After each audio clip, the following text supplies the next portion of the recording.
Ang kaluoy sa Diyos sa mga Hudyo. Roma Kapitulo 11 versikulo 1 hanggang 12. Unsa man, gisalikway ba sa Diyos ang iyang pinili nga katawhan?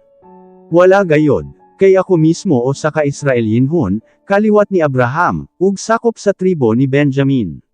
Wala magsalikway ang Diyos sa mga tawo nga iyang gipili sukad pa kaniadto. Nahinumduman ba ninyo ang giinaingon sa kasulatan mahitungod kang Elias? Dili ba nagreklamo siya sa Diyos mahitungod sa ginabuhat sa Israel?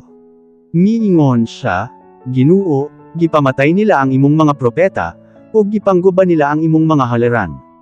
Ako na lang ang nahibilin nga nagasimba kanimo ug nagatinguha pa sila sa pagpatay kanako.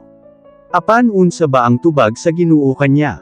May nahibilin pa ako nga 7,000 ka mga Israelinhon nga wala magsimba sa Dios nga si Baal. Mauusab kini karon sa atong panahon. May nahibilin pa nga mga Israelinhon nga nagatuo sa Dios, kay gipili niya sila tungod sa iyang grasya. Ang pagpili kanila dili tungod sa ilang binuhatan kondili sumala sa grasya sa Dios, kay kon pinaagi sa binuhatan sa tawo, dili na kini matawag nga grasya. Karon, makaingon kita nga ang mga Israelinhon wala makaangkon sa ilang ginatinguha nga mahimong matarong.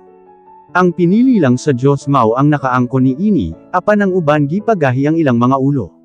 Mao kini ang giingon sa kasulatan mahitungod kanila, murag gipakatulog sila sa Diyos, ug hangtod karon wala sila masayod sa husto ug wala makasabot sa kamatuoran.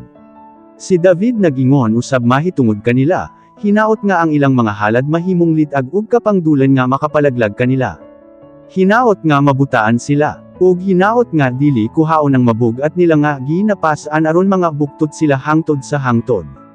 Ang mga Hudyo napandol kay wala sila magtuo kang Kristo. Nan, unsa man karon? Nagakahulugan ba nga ang ilang pagkahulog hangtod na sa dayon? Dili, apan tungod sa ilang paglapas na hatagag kahigayunan ang mga dili Hudyo nga maluwas.